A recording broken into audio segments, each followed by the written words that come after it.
tidak hanya tentang minoritas toleran terhadap mayoritas, tetapi juga mayoritas juga harus toleran terhadap minoritas.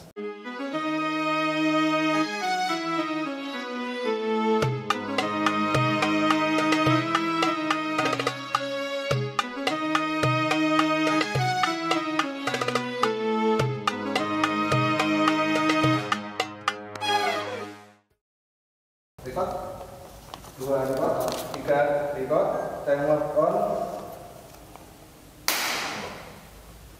Assalamualaikum warahmatullahi wabarakatuh. Halo sahabat kurma yang dirahmati Allah, dimanapun kalian berada, selamat menunaikan ibadah puasa bagi yang menjalankannya. Baik, berjumpa kembali dengan kami di acara Kurma Kuliah Ramadan Jilid 3 bersama saya Afidatur Rahmah, didampingi oleh Gus Muhammad Hilal M.Phil. Benar nggak Gus? Ya. Sahabat kurma yang dirahmati Allah, hari ini kita akan membahas suatu tema yang cukup menarik. Apa itu? Yaitu toleransi hari raya.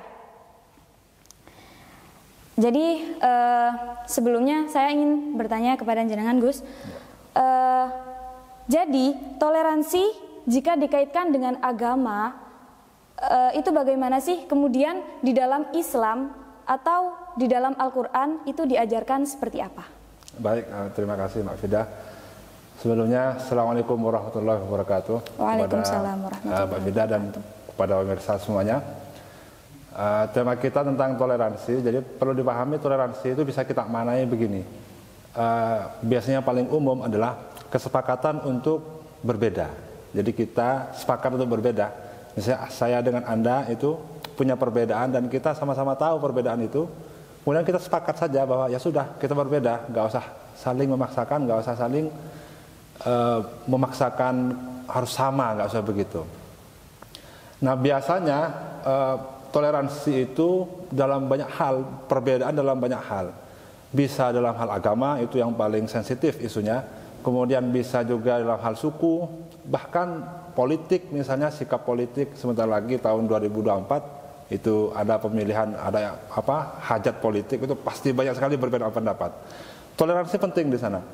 Dan bahkan hal-hal sederhana, misalnya soal selera, lebih suka kopi atau teh, itu sebetulnya butuh toleransi itu. Nah tujuan toleransi itu agar bisa hidup bersama, itu yang paling penting. Kendala orang tidak bisa hidup bersama itu ya salah satunya dan paling penting juga adalah tidak ada toleransi. Jadi orang bisa saling cekcok, bisa saling memusuhi, itu karena tidak ada toleransi. Nah itu pertama. Kemudian yang kedua dalam hal agama. Toleransi dalam hal agama ini isu yang sangat sensitif dan menjadi perhatian di semua wilayah, di semua negara, termasuk Indonesia. Dan yang penting diingat dalam toleransi beragama itu begini. Dalam konteks Indonesia misalnya, toleransi beragama itu tidak hanya tentang minoritas toleran terhadap mayoritas, tetapi juga mayoritas juga harus toleran terhadap minoritas. Dalam konteks Indonesia misalnya Islam itu mayoritas, sedangkan agama yang lain itu minoritas. Selama ini yang sering terjadi, minoritas toleran terhadap mayoritas. Atau padahal juga dibutuhkan sebaliknya, mayoritas juga harus toleran terhadap minoritas. Dan jangan salah paham ketika saya ngomong mayoritas minoritas itu tidak selalu Islam mayoritas. Di beberapa wilayah misalnya di Bali Islam itu minoritas. Di wilayah-wilayah timur misalnya Islam menjadi minoritas. Makanya kesadaran untuk saling toleran itu dari minoritas dan mayoritas itu bisa dirasakan oleh semua agama, tidak hanya Islam menjadi mayoritas melulu, enggak. Kadang Islam juga menjadi minoritas. Ya, kasus yang baru misalnya perayaan Nyepi di Bali, Islam harus toleran dengan kebijakan-kebijakan umat Hindu yang syaratnya kalau Nyepi tidak boleh keluar rumah begitu. Sehingga harus ada negosiasi waktu itu kan, akhirnya hasilnya umat Islam boleh tarawih di hari Nyepi asalkan nggak pakai motor. Bahkan kalau bisa tidak usah keluar rumah. Ya, akhirnya sebagai umat musliman kita harus toleran juga. Kalau mau di rumah ya oke, kalau mau ke masjid ya nggak usah mengganggu agama yang lain begitu. Itu tentang toleransi agama ya. Kemudian dalam hubungannya dalam Al-Quran atau Islam sendiri itu sangat menyuruh, sangat menganjurkan umatnya untuk toleran terhadap agama yang lain, terhadap agama non-Islam. Misalnya ada ayat misalnya la ikraha fid din, tidak boleh ada paksaan dalam agama. Atau ada ayat lakum dinukum waliyadin, bagi saya agamaku dan bagi engkau agamamu. Jadi itu sebetulnya ayat-ayat toleransi. Banyak sekali ayat toleransi dalam Al-Quran. Nabi sendiri juga sudah mencontohkan bahwa hidup itu harus toleran dengan agama yang lain. Salah satu peristiwa penting dalam kehidupan Nabi itu yang mencerminkan toleransi besar itu adalah perjanjian Madinah atau biasanya disebut piagam Madinah. Piagam Madinah itu adalah piagam yang disusun oleh tidak hanya orang Muslim, tapi disusun oleh semua penduduk Madinah, apapun agamanya, apapun sukunya. Semuanya menyusun dan menyepakati sebuah piagam yang itu akan menjadi istilahnya konstitusi bersama yang harus dipatuhi bersama. Nah, itu mencerminkan bahwa Nabi itu sangat menganjurkan atau sangat menjunjung toleransi. Demikian. Okay. Jadi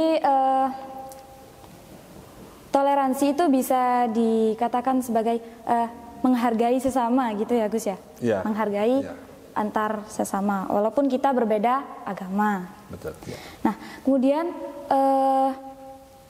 apakah boleh, ini berkaitan dengan hari raya, apakah boleh jika seorang umat muslim mengucapkan selamat hari raya terhadap hari besarnya non-muslim?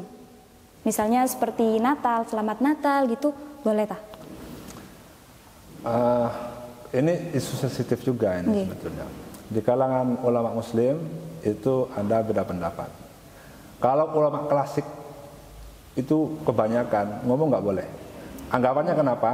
Karena dianggap ikut merayakan, mengucapkan ucapan selamat kepada umat muslim, umat yang lain itu dianggap ikut merayakan.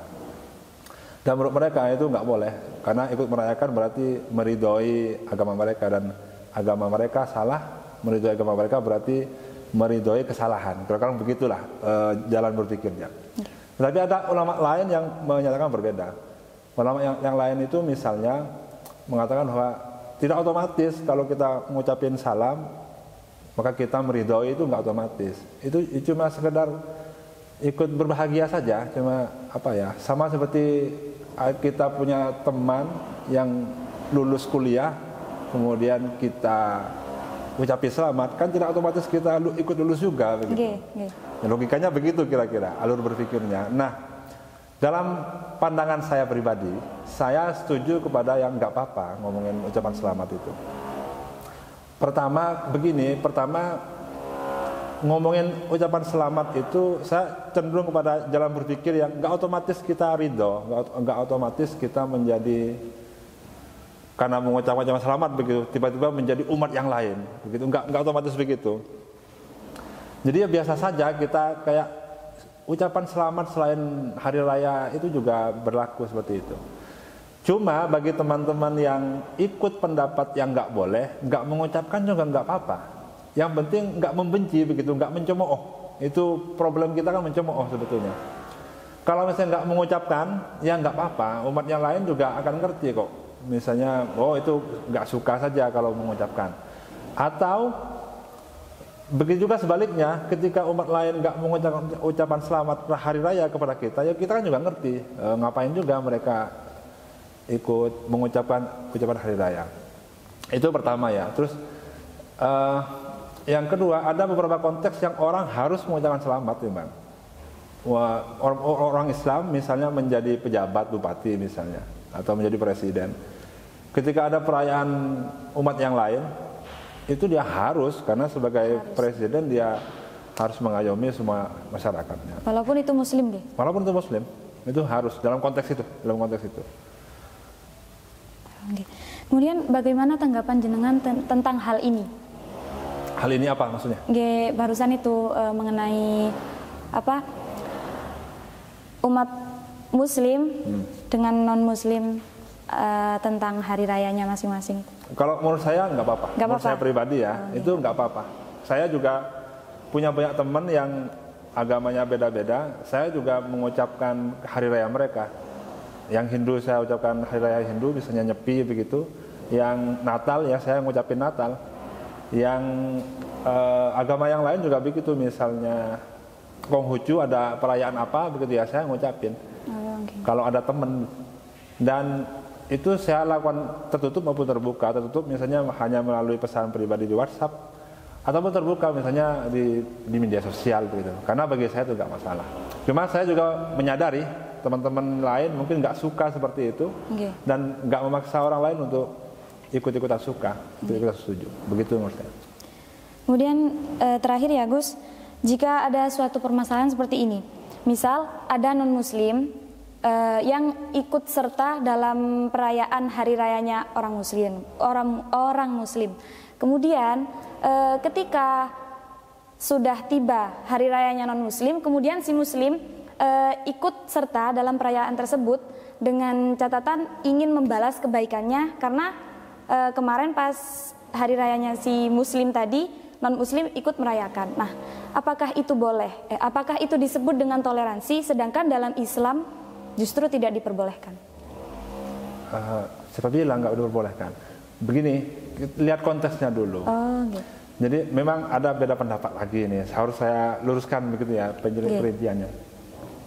Ada orang yang nggak setuju karena itu dianggap ikut-ikutan ibadahnya orang lain. Jadi seolah-olah misalnya orang Kristen misa di gereja misalnya, misa itu masih beribadah. Mereka kan ibadahnya mendengarkan ceramah, kemudian bernyanyi-nyanyi begitu. Nah kemudian orang Islam masuk ke sana, nggak ngapa-ngapain. Nah itu ada dua pendapat itu. Pertama, nggak boleh karena itu ikut-ikutan ibadah orang lain. Pendapat yang kedua, itu boleh, nggak apa-apa. Karena itu yang kita nggak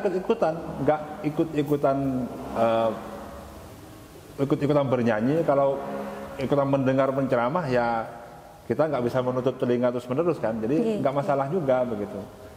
Kita mendengar cuma nggak ikut meyakini kan bisa saja seperti itu. Itu konteksnya sama kayak kita masuk ke Borobudur misalnya, di sana sedang ada perayaan apa umat Buddha misalnya, ya kita kan cuma menonton saja, nggak ikut-ikutan, dan itu kita nggak apa-apa begitu, sama seperti itu. Nah jadi ada dua pendapat. Kalau tanggapan saya, menurut saya itu nggak apa-apa. Nggak apa-apa. Sepanjang nggak ikut-ikutan ibadah mereka, maksudnya nggak ikut beribadah. Kayak orang Kristen masuk ke masjid nggak ikut sholat begitu. Kalau cuma ke masjid tapi nonton saja, mereka nggak otomatis jadi Muslim. Sama juga kita, ketika kita ke gereja misalnya menonton misanya orang Kristen, kita nggak otomatis menjadi Kristen hanya sekedar ikut misa. Itu pendapat saya pribadi. Sama seperti kita ke Borobudur, kita kan suka sekali ke Borobudur, kayak nggak masalah begitu. Tiba-tiba di sana ada umat Buddha yang perayaan apa begitu, kita menonton saja, kita nggak otomatis menjadi Buddha. Itu menurut saya. Catatannya begini ya, itu nggak apa-apa. Asalkan nggak ikut-ikutan ibadah mereka. Asalkan kita nggak ikut-ikutan. Iya, tapi saya kasih catatan, ada teman-teman kita yang Muslim yang punya pendapat berbeda. Menurut mereka itu sebentuk ikut-ikutan, menjadi ikut-ikutan ibadah begitu. Ya nggak apa-apa, mereka punya pendapat begitu. Dan misalnya mereka diajak gereja, ya tinggal mereka nggak usah ikut saja kalau ada perayaan misa misalnya, kayak tadi berbalas-balasan begitu. Kalau mereka menganggap itu berbahaya bagi kita, ya sudah nggak saya ikut. Yang penting nggak menghalang-halangi orang yang punya pendapat berbeda. Itu kuncinya menurut saya. Jadi menurut saya saling berbalas seperti itu ya sering kita temukan di masyarakat memang.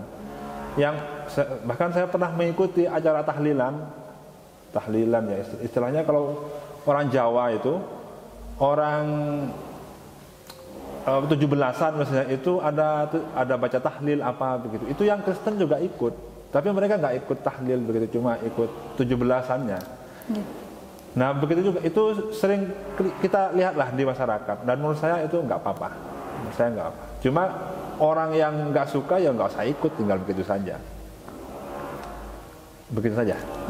Toleransi yaitu kita saling menghargai antar sesama. Biarkan mereka dengan perayaan hari besarnya dan kita dengan perayaan hari besar kita sendiri.